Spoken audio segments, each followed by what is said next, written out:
Hello, it's me again. Next book on my stack. I've read 4 books over winter break from school. This is book number 3, Bone Crier's Dawn. This is the follow-up to Bone Crier's Moon. Is that the right one? Yeah, Bone Crier's Moon. If you saw my last one about this wicked fate, that book dropped us right in where the previous book left off and had us running. This book does not do that. There is a bit of a time lapse between the end of the previous book, Bone Crier's Moon, and the start of this book. And I appreciate that. It gives us a chance to actually prepare and give you a bit of background, even though you don't need much. So I will say that this is an Alcrate edition, which means it is a signed edition. The cover has a different hue, I believe, than the versions in bookstores. And though it's hard to see, this does have lightly sprayed edges. It's kind of lavenderish to go with the color of the book. So we don't drop in too far from where we left off, just a few days or a week at most from previous. So we've got 3 main characters at the beginning, and they are the 3 characters who you alternate between them each chapter to tell the story. Sabine, Alicia, Bastion. So Sabine and Alicia are bone criers. They are the farriers of the dead. In order to become an official farrier, they are required to kill the man that they love. That is a requirement of the gods. In order to ferry the dead, you must kill the man that you are destined to love.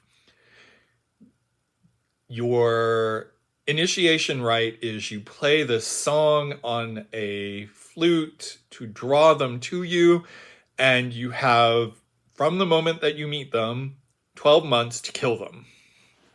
So the reason that they were given 12 months, some of them just kill them outright. They show up, they stab them. 12 months is so that you can get pregnant, basically. Because if you get pregnant, new farrier, because it's going to be a girl, because it's always a girl, and, you got to actually have someone there in order to make that happen. So that's them. Sabine is technically Lisa's sister, but she didn't know that until near the end of book 1. Their mother is the previous head of the Bone Criers, Odiva. And at the end of book 1, Odiva was shown to be the villain. She jumped into the world of the dead in order to save herself, and that is where she starts this book. Sabine is, at the start of the book, the acting head of the Bone Criers, and Alicia is currently captured. Most people think that she's dead, but she's not. She's being held captive at the local castle by Prince Casimir. We'll come back to him later. So Alicia was Odiva's firstborn child with her amour, and part of the plot of the first book was she was supposed to be sacrificed to the god of the underworld so that the man who Odiva fathered Sabine with could be set free. we find out in the course of this book that he is the previous ruler of the world, of this part of the world, King Goddard, not related to Casimir. Casimir's family took over after Goddard died. The other main character is Bastian. Bastian is an orphan boy. He is only an orphan boy because a bone crier killed his father. His father was one of their amours. Bone crier killed him. This is after Bastian had been born and was old enough to know his father, so on and so forth. So, yeah. Bastian, not related to the bone criers in any way.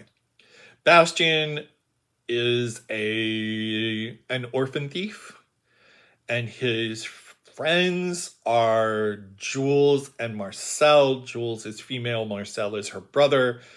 Jules is kind of the action-oriented one. Marcel is the book brains.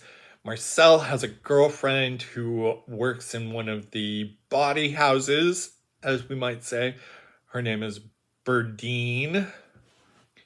So once you've got all of these characters set up, Sabine, Alice, Bastian, Jules, Marcel, Burdine, Prince Casimir, Adiva, King Goddard, you've got basically the cast that you need. So what are we looking at here? We're looking at sisterhood and political intrigue. So there are lots of flips and reverses in this book, and I think that's what makes this book so good. So at the beginning, Sabine and Bastian are trying to free Elisa. I'm not sure if it's Elisa or Alize. I'm just going to call her Allie. Sabine and Bastian are trying to free Allie from the castle. So they go thinking that Casimir is holding her in the dungeon, but she's not, because she's not actually being held against her will. She is there because Casimir is her amour, and she wants to give him a chance. Even though she thought Bastian was her amour in the previous book, she finds out he's not. And Sabine found out that Casimir was the amour and tried to kill him, but didn't. So they break into the castle to try and free her. The break-in doesn't go so well. Sabine basically reveals herself to Casimir and does this huge leap out of stained glass window into the river to escape, leaving Bastian there on his own, not knowing that she's jumped out the window, and Bastian gets caught. So, in order to free Bastian, well, the reason they were trying to free Allie is because that night is the night of the ferrying, because they can only do it during a certain time each month when the moon is at a certain point. So there's a ferrying, it doesn't go well. That happens. So that a lot of the dead are left to wander as ghosts, who can be really mean. So from that, Sabine picks up a new bone. Each bone a bone crier wears gives them the powers to connect to the animal that bone is from. They have to kill the animal themselves in order to gain that power. She has 3, but has the matriarch, she can have up to 5. So in order to free Bastian, Jules brings Sabine a snake. She says it is a common, everyday, non-poisonous snake. Unfortunately, she got it confused with its matching poisonous snake, and Sabine sends a flood of poisonous snakes to basically, hopefully, get her sister and Bastian out of the castle. Allie frees Bastian, gets him out of the castle, with one snake bite, but stays to protect Casimir because she doesn't want him to get bit. At that point, Casimir's father dies, so Casimir is now king. In order to protect Casimir from the walking dead ghost who are angry with him, Allie takes Casimir as a prisoner to Bastion. So Allie basically walks out of the castle, no problem, just taking Casimir with her as a hostage.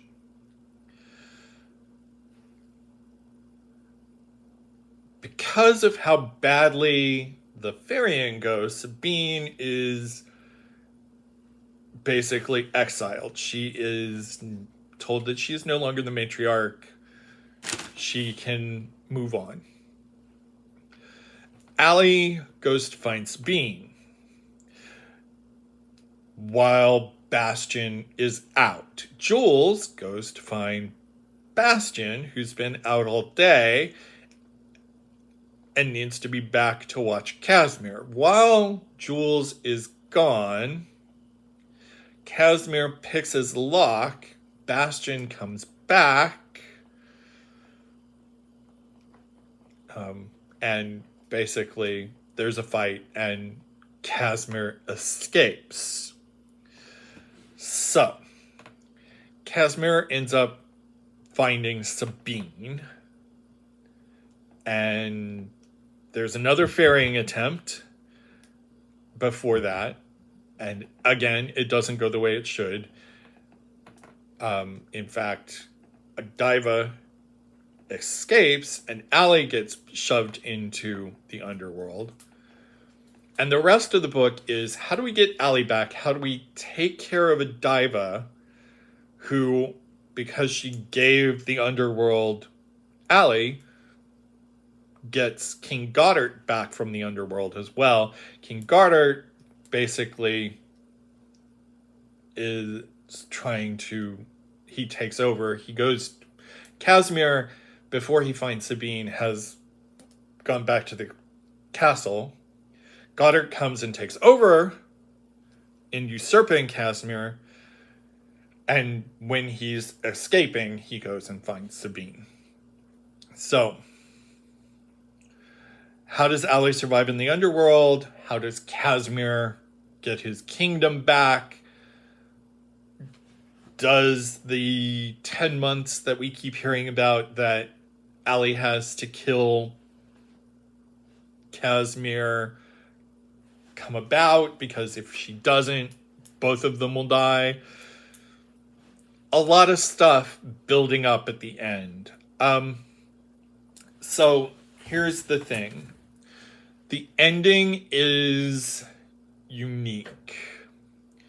Throughout the book, there are points where the trick that is going to make all of this work at the end is mentioned. It's mentioned multiple times, has an annoying habit, basically. In the end, everything works out for the best, of course.